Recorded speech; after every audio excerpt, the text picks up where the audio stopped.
Ukraine युद्ध को 10 दिन से ज़्यादा हो चुका है और आज मुख्यमंत्री ने जो बच्चे वहां से वापस लाए गए हैं भारत, उनमें जो उत्तर प्रदेश के बच्चे हैं उनसे मुख्यमंत्री ने मुलाकात की। तकरीबन 51 बच्चे ऐसे हैं जिनसे मुख्यमंत्री ने मुलाकात की। कुछ बच्चे हमारे साथ हैं। बताइए अपना नाम, आपका नाम क्या है? सर मेरा नाम अंशु शर्मा है और कहाँ के रहने वाले हैं? मैं उन्नाव का रहने वाला हूँ। आज मुख्यमंत्री ने मुलाकात की? जी सर।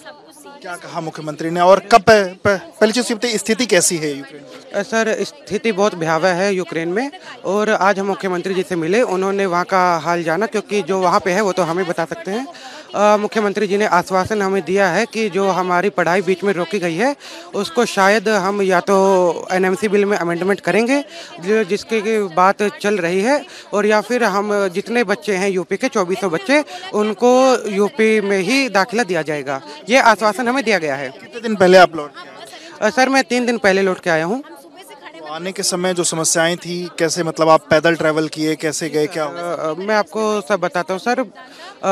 यूक्रेन में तिरंगे का मान है, जैसा कि हमारे प्रधानमंत्री मोदी जी ने व्लादिमीर पुतिन से बात की थी और उन्होंने आश्वासन दिया था कि जिस भी व्हीकल पे तिरंगा होगा वहाँ पे कोई अटैक नहीं होगा, वहाँ पे उसका मान रखा गया है।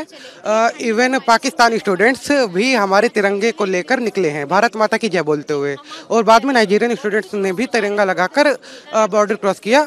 After border crossing sir Indian embassy, भारतीय दूतावास ने हमारी बहुत हेल्प की, बट जहां हमारी यूनिवर्सिटी से थी और वहां से बॉर्डर तक वो हम अपने रिस्क पे आए हैं। क्या कहा है मुख्यमंत्री? अभी आपको मतलब यहाँ रहना है एनएमसी में, आपकी चीज़ों को? जी सर, मुख्यमंत्री साहब ने हमें आश्वासन दिया है या तो अभी तो बात चल रही है कि वो एनएमसी अमेंडमेंट में चेंज करेंगे या फिर हमें यहीं पर दाखिला दिया जाएगा। कुछ और भी बच्चे हमारे साथ। अपना शुभ नाम बताइए, कहाँ से आ रहे हैं आप? जी, मेरा नाम आशीष राजा है। मैं इवानो फ्रैंकिस नेशनल मेडिकल यूनिवर्सिटी से हूँ और मैं यहीं लखनऊ का रहने वाला हूँ। आज मुख्यमंत्री से मुलाकात हुई आपकी, क्या आश्वासन दिया मुख्यमंत्री ने? जी, उन्होंने काफ़ी कुछ हमें सांत्वना दी कि हाँ आप, पहले तो उन्होंने हमें काफ़ी थैंक्स दिया कि हम यहाँ पहुँच गए हैं, और फिर उसके बाद आगे जाने का कि यहाँ से कैसे आगे मेडिकल की पढ़ाई कंटिन्यू की जाए, उस चीज़ पे भी उन्होंने बात की है। बताइए आप कहाँ पे फंसे थे, वहाँ कहाँ रहते थे? मैं इवानो फ्रैंकिस एक जगह है यूक्रेन में, वहाँ था। बहुत पीसफुल जगह थी, लेकिन 24 की सुबह स्टार्टिंग में मॉर्निंग में अचानक से मिसाइल अटैक्स हो गए, जो हमें बिल्कुल भी अंदाज़ा नहीं था कि ऐसा कुछ होगा। यहाँ कब पहुँचे? हम यहाँ मैं 28 की मॉर्निंग में यहाँ पहुँच गया था, क्योंकि हम 24 जैसे अटैक हुआ तो हमने 25 को खुद के ही बेसिस पे वहाँ से मूवमेंट चालू कर दिया था रोमानिया बॉर्डर पे। जी, हम रोमानिया बॉर्डर पे अपने आप हम लोगों ने वहाँ से अपने मीन्स ऑफ ट्रांसपोर्ट नहीं, हमने वहाँ से लोकल्स प्राइवेट बसेस की और फिर रोमानिया हमने बॉर्डर क्रॉस किया और फिर वहाँ से हम आगे निकले। कितने दिन आप वहाँ फंसी हुई थी? कब आप वापस हुई? 24 से वॉर स्टार्ट हुई थी और हम लोग मैं अपने घर 2 मार्च को आई हूँ। तो आप सोच सकते हैं मुझे इतने दिन पहले तो हम लोग को प्रॉब्लम समझने में टाइम लगा।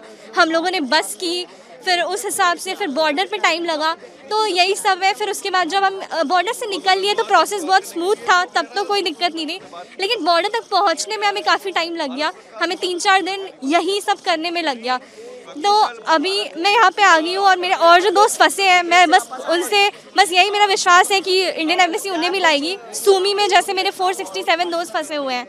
इंडियन एम्बेसीज की मदद कैसी थी? उस सरकार की, यूक्रेन सरकार की मदद कैसी रही? इंडियन एम्बेसी की मदद हम बहुत सपोर्ट किया उन्होंने। जैसे ही हम रोमानिया बॉर्डर क्रॉस किया है, हमें शेल्टर, फूड सबकी व्यवस्था थी। हमें बस ले जाने के लिए एयरपोर्ट के लिए वो भी थी।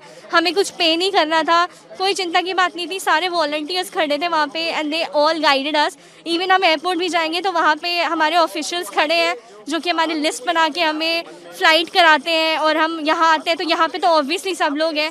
हमें सारा असिस्टेंस प्रोवाइडेड है, फूड है, फिर हमें वो अपने घर तक छोड़ते हैं, और घर आने के बाद भी अगले 2 दिन तक वो हमें पूछते हैं कि आप सही हो, सब कुछ सही है। तो इंडियन एम्बेसी ने तो आई एम वेरी ग्रेटफुल कि उन्होंने इतनी मदद की है। I am very thankful for that. पढ़ाई को लेकर के नई पॉलिसी की जो बात हुई है उस पर क्या लगता है आपको, क्या चीज़? मेरे हिसाब से जैसे मुख्यमंत्री जी ने बोला है कि वो देख रहे हैं, और ऑब्वियसली अभी तो मेन हमारा मोटिव ये है कि जितने बच्चे वहाँ फंसे हैं वो रेस्क्यू होकर वापस आए।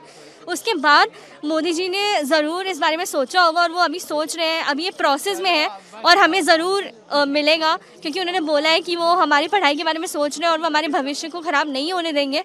तो वो इसके लिए ज़रूर कोई पॉलिसी निकालेंगे। उन्होंने हमें बोला है कि अभी आप जैसे ही सारे बच्चे रेस्क्यू हो जाएंगे वैसे ही उनका मैसेज या कुछ आएगा और हमें पता चलेगा फिर। तो आप सुन रहे थे यूक्रेन से आए उन बच्चों को जिनसे आज मुख्यमंत्री ने मुलाकात की है। तकरीबन 51 ऐसे बच्चे हैं जिनसे मुख्यमंत्री ने मुलाकात की है। मुख्यमंत्री ने बच्चों को आश्वासन दिया है कि पहले सभी बच्चों को यूक्रेन से वतन वापसी के बाद उनकी जो पढ़ाई चल रही है वो सुचारू रूप से चल सके, उसको लेकर के केंद्र सरकार के साथ साथ राज्य सरकार मिलकर कुछ समन्वय बनाएगी और कोई ऐसी पॉलिसी बनाएगी जिससे बच्चों की पढ़ाई में कोई दिक्कत न हो। हालांकि बच्चे इंडियन एम्बेसी की जो पूरी प्रक्रिया रही जिससे उनकी मदद की गई उससे बच्चे काफ़ी संतुष्ट हैं। वीडियो जर्नलिस्ट जीतेश अवस्थी के साथ विवेक रल नेटवर्क, लखनऊ।